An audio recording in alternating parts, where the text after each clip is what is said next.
मुरदैया आत्मकथा के पिछले एपिसोड में छठे उपखंड का आरंभ हो चुका है, जिसके तहत हमने पढ़ा कि किस प्रकार एक सखी संप्रदाय के होने के नाते जो साधु थे वे सभी को काफी विचित्र लगते हैं, लेकिन बावजूद उसके वे खासे आकर्षण का केंद्र भी बने रहते हैं। उसके बाद हमने जाना कि किस प्रकार 10वीं के बाद पढ़ाई छूट जाने के भय से घर से भाग जाने की इच्छा बलवती होती चली जाती है तुलसी राम जी के मन में। अब यहां से हम आगे पढ़ेंगे। आभासी दुनिया के मेरे दोस्तों, शालिनी बोल रही हूं। जय भीम, हुल जौहार। 9वीं कक्षा की पढ़ाई समाप्त होते होते मेरे जीवन की भावी दिशा भी निर्धारित हो चुकी थी। दर्शन से संबंधित कोई भी सामग्री मुझे बहुत प्रभावित करने लगी थी।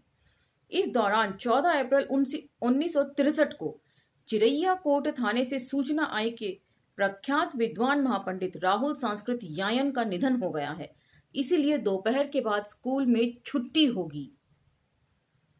उनकी मृत्यु की खबर से हमारे स्कूल में मातम छा गया। सारे बच्चे राहुल के बारे में अधिक सुनना चाहते थे, किंतु अफसोस यह है कि पारसनाथ पाणे द्वारा दी गई उन पुरानी जानकारियों के अलावा नया कुछ भी नहीं था। उस दिन हम बड़े दुखित मन से घर गए। उसके तुरंत बाद 9वीं कक्षा के इम्तिहान हुए और हम 10वीं में चले गए। साथ ही मई जून में गर्मी की छुट्टियां हो गई। पिताजी ने छुट्टियों में मजदूरी करने के लिए मुझे विवश कर दिया। अतः अधिकतर समय में गन्ने की सिंचाई के लिए सुदेसर पाणे की रहट हाँकता रहा। इन छुट्टियों के दौरान मेरे स्कूल के 2 अध्यापकों ने मुझे एक विचित्र कार्य सौंपा था, जिसके लिए मुझे काफी खतरा मोल लेना पड़ा था। ये दोनों अध्यापक क्षत्रिय तथा कम उम्र के थे। इन दोनों अध्यापकों से हमारी कक्षा की एक क्षत्रिय छात्रा का बेहद लगाव हो गया था। इस छात्रा का स्कूल से करीब 7 किलोमीटर दूर गांव था। ये दोनों अध्यापक मुझ में बेहद विश्वास रखते थे। अतः उस छुट्टी के दौरान वे संयुक्त रूप से चिट्ठी लिखकर मुझे देते, जिसे लेकर मैं उस छात्रा के गांव जाया करता। उसके गांव के पास ही एक पोखरा था, जिसके किनारे एक भीटा पर एक कमरे का शिवलिंग वाला मंदिर था।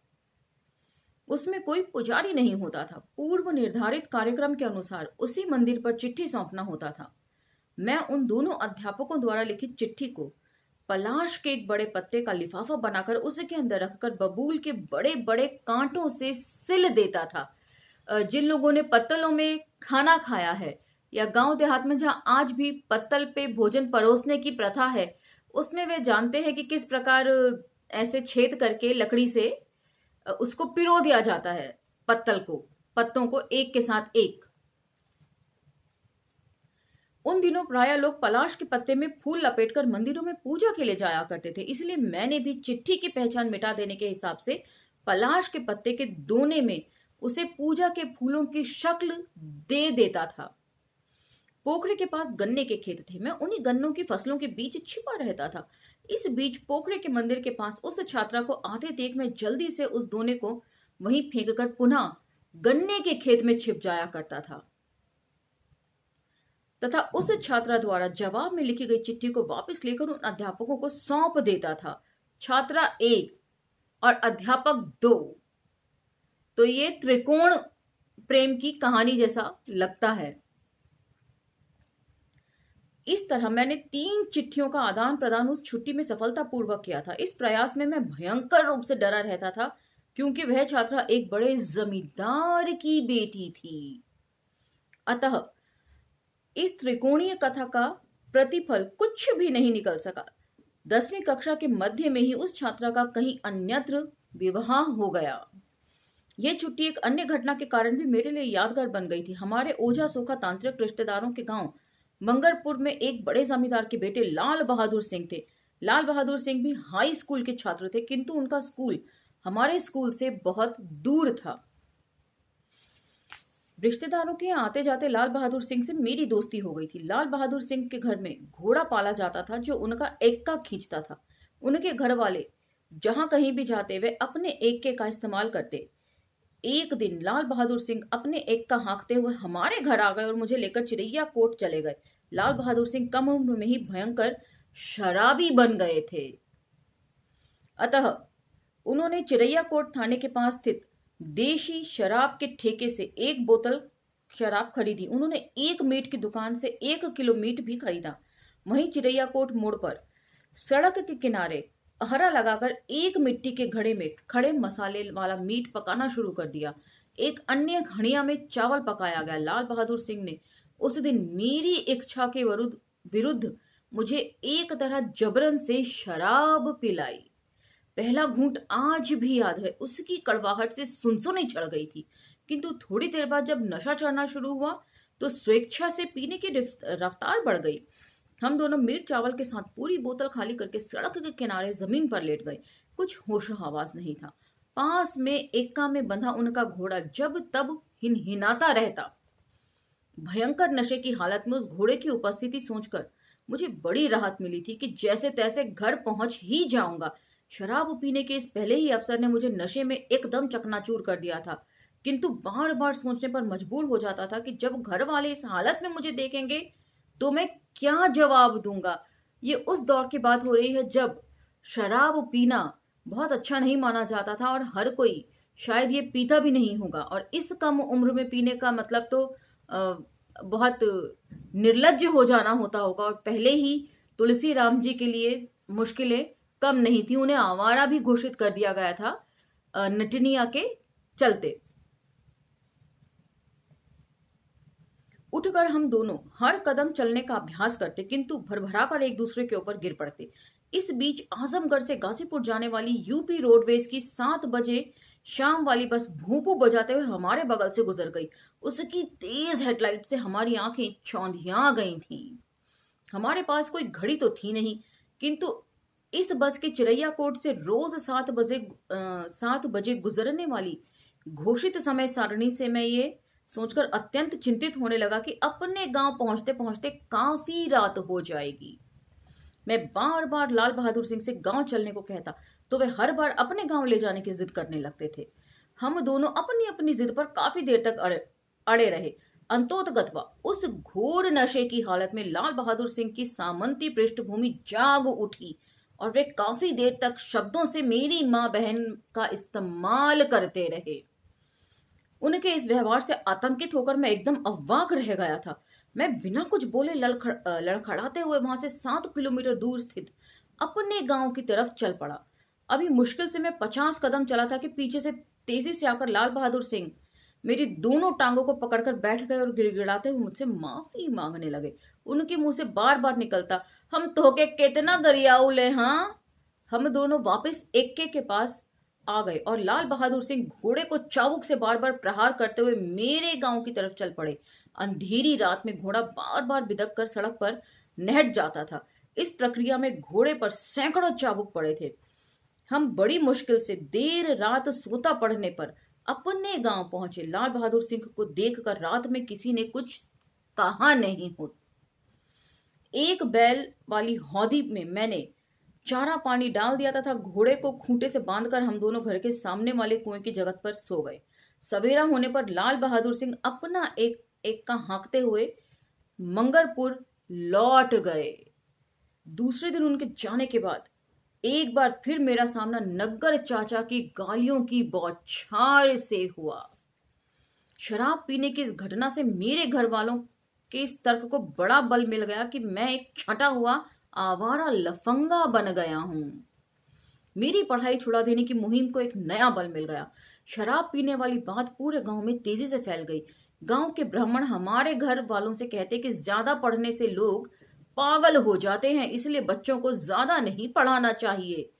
इस बात का जिक्र मैं पहले भी कर चुकी हूं कि बच्चों को ज्यादा नहीं पढ़ाना चाहिए, ऐसा ब्राह्मण कहते हैं, जबकि वे स्वयं अपने बच्चों को पढ़ने के लिए, ऊंची तालीम के लिए विदेशों तक भेजते हैं। ब्राह्मणों की सलाह से घर वाले 100% सहमत हो गए थे। ब्राह्मण यह उदाहरण देते कि बहनौटी का कोई लड़का हाई स्कूल के आगे नहीं पढ़ता, क्योंकि कोई भी पढ़ने में तुलसी राम जितना तेज नहीं था। इसका जिक्र आगे आएगा। हकीकत यह थी कि बभनौटी का कोई बच्चा उस समय तक हाई स्कूल पास नहीं कर पाया था, क्योंकि वे फेल होकर पढ़ाई छोड़ देते थे। तो यहां वो फर्क आपको नजर आएगा कि क्यों इतना डिस्करेज किया जाता है दलित समाज के बच्चों को। यदि वे किसी तरह पढ़ लिख कर आगे भी आ जाएं तो उन्हें मजबूर किया जाता है रोहित वेमुला या पायल तड़वी बनने पर।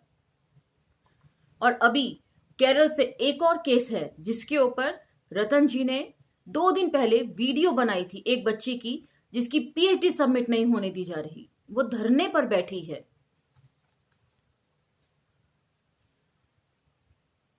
घोर अंधविश्वासी तथा ज्यादा पढ़ने से पागल होने की अवधारणा को ब्राह्मणों ने इतना प्रचारित कर दिया था कि हमारी दलित बस्ती में सनसनी फैल गई थी। सबसे बड़ी समस्या मेरे पिताजी की थी। घोर अंधविश्वासी तथा धार्मिक होने के कारण वे ब्राह्मणों की हर बात को एकदम सही मान लेते थे। ब्राह्मण ये तर्क देते कि शराब पीना पागलपन की ही निशानी है, और यही चीजें वो जमींदारों के लिए नहीं कह पाते थे। उन दिनों के जमींदारों में और आज के जमींदारों में काफी फर्क आ गया है, लेकिन ये उस दौर की बात है जब देश नया नया आजाद हुआ था। और सामंती सोच तो खैर अभी भी लोगों पर हावी है, लेकिन जो वो सब चीजें बहुत ज्यादा वहां पर गांव देहात में हुआ करती थी। जमींदारों का जो जिक्र इसमें है पूरी आत्मकथा में, वो कोई बहुत अच्छा नहीं है। इसी एक बात से पिताजी बिल्कुल आश्वस्त हो जाते थे। एक बार तो ऐसा लगा कि 9वीं कक्षा के आगे नहीं पढ़ पाऊंगा। मैं बार बार पश्चाताप करता कि लाल बहादुर सिंह के साथ क्यों चला गया। लाल बहादुर सिंह के लिए पिताजी कहते कि वे तो बड़े ठाकुर के बेटे हैं, उनसे बराबरी करके चमार का लड़का कहां जाएगा। इस संदर्भ में पिताजी एक लोकोक्ति का सहारा लेते हुए कहते, धुड़वा के देखे के मेंढकिया नाल लड़ाई तो ऊका जिंदा रही। पढ़ाई छूट जाने की आशंका से आतंकित होकर मैंने मन ही मन बार बार कसम खाता कि अब भविष्य में कभी शराब नहीं पीऊंगा। चलिए, ये तो एक अच्छा डिसीजन रहा। ये सब सोच ही रहा था कि पिताजी ने खींचकर सुदेसर पाणे के खलिहान में मुझे दमरी के काम में लगा दिया। 2 बैलों को जुआठे में नाद कर जौ तथा गेहूं आदि की बाली समेत डंठलों को कुचलने के लिए गोलाई में हांका जाता है, जिसे दवरी कहते हैं। दवरी के द्वारा वे डंठल भूसा बन जाते थे, जिसे ओसाकर अनाज को अलग कर लिया जाता था। दवरी करते समय बैलों के मुंह को जाबी यानी रस्सी से बनी जाली से बांध दिया जाता था ताकि वे जौ गेहूं खा ना सकें। दवरी एक बड़ा उबाऊ काम होता था जिसमें बैलों को दिन भर हाँकना पड़ता था। मुर्दैया आत्मकथा में बहुत सारी चीजों का जिक्र है। यदि इसमें जिक्र नहीं आता तो हम में से बहुत से लोग जान भी ना पाते कि ये प्रोसेस किस तरह होती है। गर्मी की छुट्टियां बीतने वाली थी तथा जुलाई 1963 से कक्षा 10 की पढ़ाई शुरू होने वाली थी, किंतु मेरा भविष्य एकदम अनिश्चित हो गया था। घर वाले सर्वसम्मति से पढ़ाई छुड़ाने का प्रस्ताव पारित कर चुके थे। मेरे सामने ये एक बड़ी गंभीर संकट था। मुझे दुखित देखकर मेरी माँ फूट फूट कर रोने लगती थी, किंतु वह भी बेबस थी। वे कुछ कर सकने की स्थिति में नहीं थी। आखिरकार जुलाई आ ही गई। घर वालों के विरोध के बावजूद मैं सुबह बिना कुछ खाए खाली पेट स्कूल जाने लगा। घर पर सामूहिक संयुक्त पारिवारिक जीवन में व्यक्तिगत रूप से भोजन की व्यवस्था मेरे लिए असंभव थी, और वैसे भी शायद ये संभव भी हो जाती यदि वे अपशकुन ना होते। उनसे किसी को कोई मतलब नहीं रहा। इस आत्मकथा को अब तक हमने जितना भी पढ़ा, इस तरह के बहुत से प्रसंग इसमें हैं जिसमें ये बात जाहिर होती है कि तुलसी राम जी से घर वालों को कभी कोई लगाव नहीं था। बाद में ऊबकर मेरी माँ रात के अपने खाने में से आधा बचाकर ताखा में रख देती थी, जिसे ना चाहते हुए भी मैं खाकर स्कूल जाता था। माँ के इस त्याग से द्रवित होकर सुबह खाते हुए मैं अक्सर रो पड़ता था। जाहिर सी बात है, उनकी माँ के अलावा उन्हें और कोई प्यार नहीं करता था। आप लोगों में से शायद रावण बाघा जी ने ये जिक्र किया था कि माँ भी अपने बच्चों को प्यार नहीं करती जो सुंदर ना हो। तो ऐसी बात नहीं है, मैं भी एक माँ हूं, मेरी माँ भी एक माँ है, और कभी हमें ऐसा नहीं लगा कि भाई बहनों के बीच में किसी भी तरह का भेदभाव बरता गया है। एक माँ के दिल को समझना शायद पुरुषों के लिए संभव नहीं। 10वीं कक्षा में मैं अत्यधिक दुखित रहने लगा। घर का वातावरण एकदम दूषित हो चुका था। मुझे प्रायः गालियों के संबोधन से पुकारा जाता। स्कूल से शाम को घर आते ही पशुओं को चारा पानी देने का काम मुझे सौंप दिया जाता था। रात में सबसे बड़ा संकट यह था कि चिराग ना होने से मैं कुछ पढ़ नहीं पाता था। पहले एक ढिबरी जलाकर पढ़ा करता था, किंतु 10वीं कक्षा में उसे जलाने के लिए मिट्टी का तेल मिलना बंद हो गया। तो किस कदर मतलब क्या बोलूं मैं इस चीज को कि चलिए निरक्षर होना एक बात है, लेकिन सहज बुद्धि भी ना होना दूसरी बात है। ब्राह्मणों ने कह दिया कि ये पागल हो सकते हैं ज्यादा पढ़ने से, तो गांव वाले परिवार वाले वो हर चीज करते थे जिससे कि उनकी पढ़ाई लिखाई में, तुलसीराम जी की पढ़ाई लिखाई में अड़चने पैदा कर सकें। ये परिवार है जो अपने ही बच्चे को आगे बढ़ने से रोक रहा है। तो इसी चीज का मैं जिक्र कर रही थी कि मुर्दैया 5वें उपखंड से जो मोड़ लेती है, जिसमें व्यक्तिगत जीवन में पारिवारिक जीवन का दखल, तो मैं इन्हीं सब प्रसंगों की बात कर रही थी। घर में एक लालटेन जरूर थी, किंतु घर वाले उसका इस्तेमाल बहुउद्देशीय कार्यों के लिए किया करते थे, अतः रात में ना पढ़ पाना मुझे सबसे ज्यादा खलता था। और रात में जब शांति होती है, सब लोग सो जाते हैं, तो तब जिस तरीके से आप सोचने समझने की आपकी इंद्रियां जागृत होती है ना शांति में, तो वो एक अलग बात होती है। क्योंकि मैं खुद भी रात रात भर जगकर पढ़ने वालों में से हूं।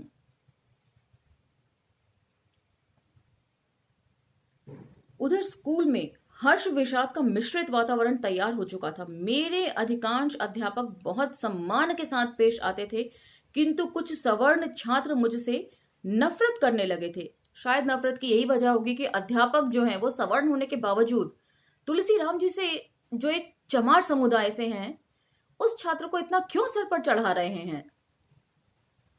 ऐसे छात्रों में से एक थे अंबिका सिंह।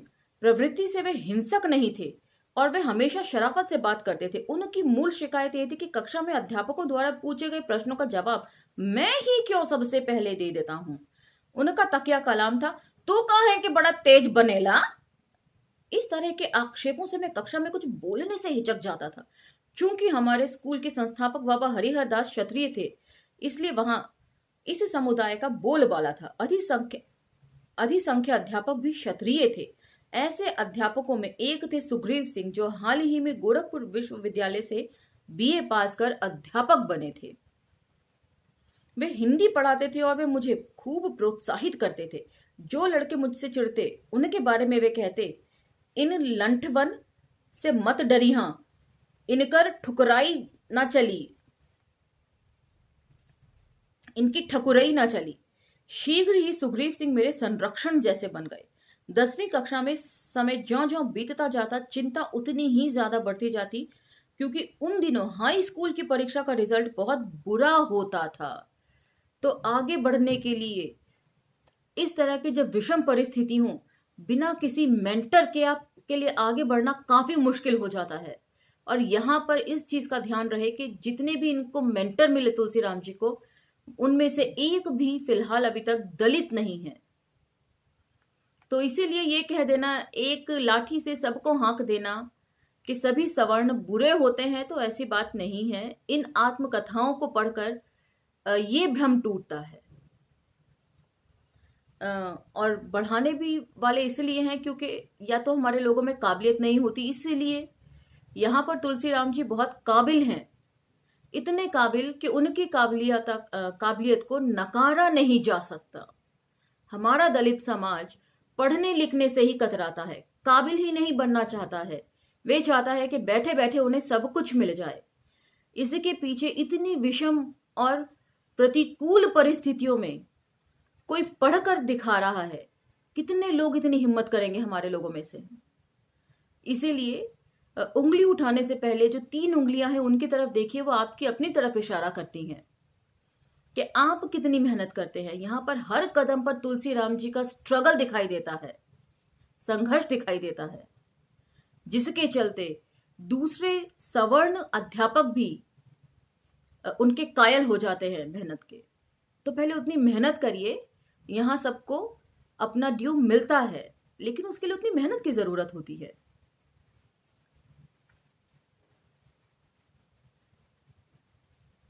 हाँ जी। मुश्किल से 35% छात्र पास हुआ करते थे। इस संकट के दौरान मेरी कक्षा के एक छात्र चिंतामणि सिंह मेरे लिए बहुत बड़ा राहत के रूप में प्रस्तुत हुए। वे प्राइमरी स्कूल में प्राध्यापक परशुराम सिंह के सगे भतीजे थे, जो जिगरसंडी गांव के 22 जोड़ी बैलों वाले जमींदार थे। चिंतामणि सिंह पढ़ाई लिखाई में बहुत कमजोर थे, जिसका एक बड़ा कारण था उनकी मिर्गी यानी मृगी रोग से पीड़ित होना। वे समय समय पर कक्षा में ही बेहोश होकर गिर जाते। वे मुझे हमेशा अपने पास बैठाते और कहते कि ज्यों ही उन्हें मिर्गी का दौरा पड़ने की शुरुआत हो, मैं तुरंत उन्हें पकड़कर जोर जोर से हिला दूं। ऐसा करने से बेहोशी समाप्त हो जाती थी। मैं हमेशा वैसा ही करता था। चिंतामणि के पिता लक्ष्मी नारायण सिंह एक बहुत बड़े नामी वैद्य थे, जो स्वयं उनका उपचार करते थे। चिंतामणि सिंह मेरे घर की परिस्थिति से पूरी तरह परिचित थे। वे मुझे कहते कि कक्षा में जो कुछ पढ़ाया जाए, मैं उसे खाली समय में उन्हें संक्षेप में समझा दिया करूं। मैं वैसा ही करता। छुट्टियों के दिन वे अपने घोड़े पर चढ़कर हमारे घर आ जाते। उनके घर में एक अत्यंत उम्दा किस्म का सफेद घोड़ा पाला जाता था, जिसकी चर्चा पूरे क्षेत्र में हुआ करती थी।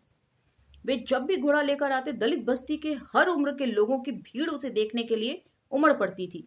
ऐसे ही मेरे एक अन्य सहपाठी महेंद्र सिंह थे, जो मेरे गांव से करीब 6 किलोमीटर दूर पश्चिम में स्थित चक्रपानपुर के रहने वाले थे। महेंद्र सिंह के घर में हाथी पाला जाता था। वे भी कभी कभी अपने महावत के साथ हाथी पर बैठकर मुरदैया के जंगल स्थित पीपल तथा बरगद की डालियां काटकर ले जाने के लिए हमारे घर आते थे। पत्ते समेत इन डालियों को हाथी बड़े चाव से खाते थे। महेंद्र सिंह अपने गांव लौटते हुए हाथी पर बैठे बैठे मेरे घर के सामने आ जाते और मुझसे मिलकर वापस जाते।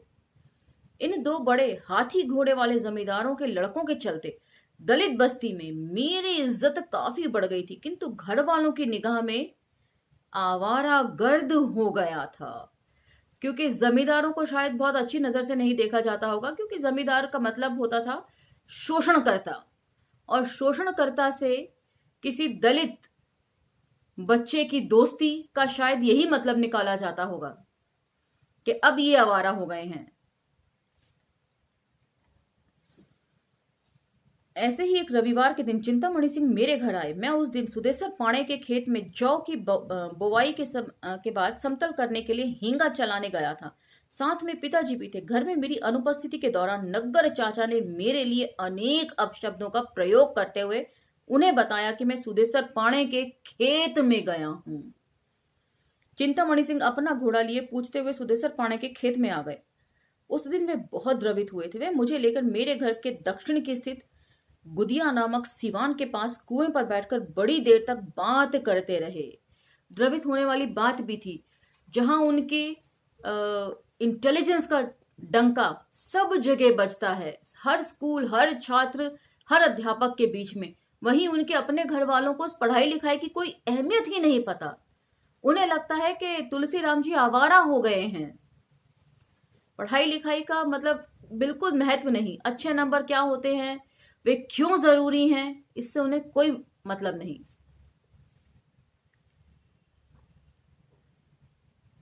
वहीं उन्होंने मुझसे कहा कि मैं रोज शाम को उनके गांव जाकर रात में टिककर वहीं पढ़ाऊं तथा रात का खाना उनके घर में ही खा लिया करूं।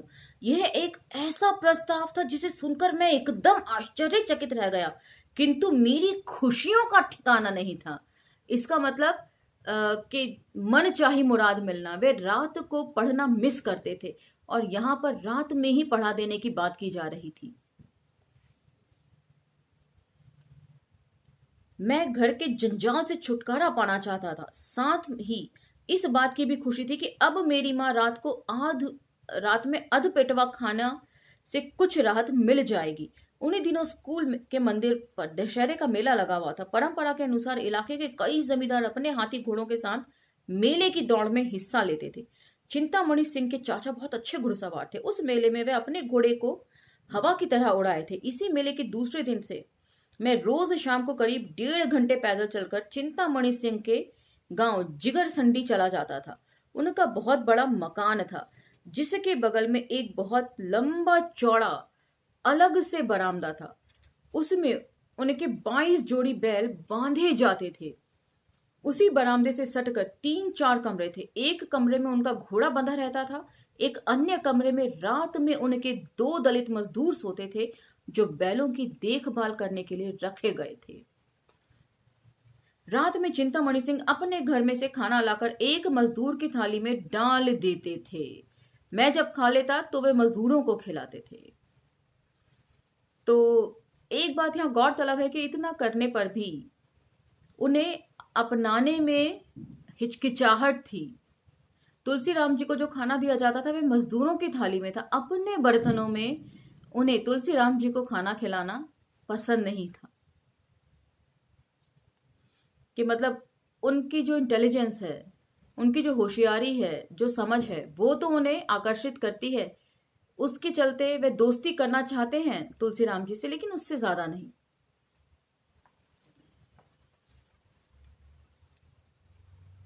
रात में चिंतामणि सिंह अपने घर से खाना लाकर एक मजदूर की थाली में डाल देते थे। मैं जब खा लेता था तो वे मजदूरों को खिलाते थे। रात में वे मुझसे इतना ज्यादा खिला देते थे कि सुबह कुछ भी खाने का मन नहीं करता था। रात का खाना खाने के बाद वहीं एक कमरे में कुर्सी टेबल रखा गया था जिस पर बैठकर मैं चिंतामणि सिंह को पढ़ाया करता था। मैं जब भी पढ़ाना शुरू करता था वे थोड़ी देर बाद ऊँघने लगते थे। मैं उन्हें जगह जगह कर पढ़ने पर मजबूर करता। वे देर रात बाद सोने के लिए अपने घर के अंदर चले जाते थे और मैं उन्हीं मजदूरों के कमरे में सो जाता था। सवेरा होते ही मैं अपने गांव वापस आ जाता था। इसके बाद मैं स्कूल जाता था। तो आज का ये एपिसोड हम यहीं विराम करेंगे। कुछ बातें जिसके ऊपर चिंतन करने की जरूरत है वो ये कि चिंतामणि जो थे वे तुलसीराम जी को पसंद करते थे। उनके दुख भरी कहानी को सुनकर या उनके साथ जो पारिवारिक स्तर पर व्यवहार होता था, एक ही बार अपनी आंखों से देखने के बाद वे इतने द्रवित हो गए। और तुलसीराम जी हर रोज दिन में कई कई बार इस तरह का व्यवहार झेलते थे, तो वो कितने द्रवित होते होंगे, उनकी क्या मनोदशा होती होगी, इसका तो शायद अंदाजा वही लगा सकता है जिसने ये सब कुछ बर्दाश्त किया हो। आप या हम नहीं लगा पाएंगे। और उसके बाद भी आगे पढ़ने की ललक बने रहना, ये और भी ज्यादा महत्वपूर्ण बात है। और यहाँ पर चिंतामणि को भी उनसे दोस्ती सिर्फ इसलिए करनी थी कि वे उन्हें पढ़ाकर उनका बेड़ा पार लगा सकें 10वीं में।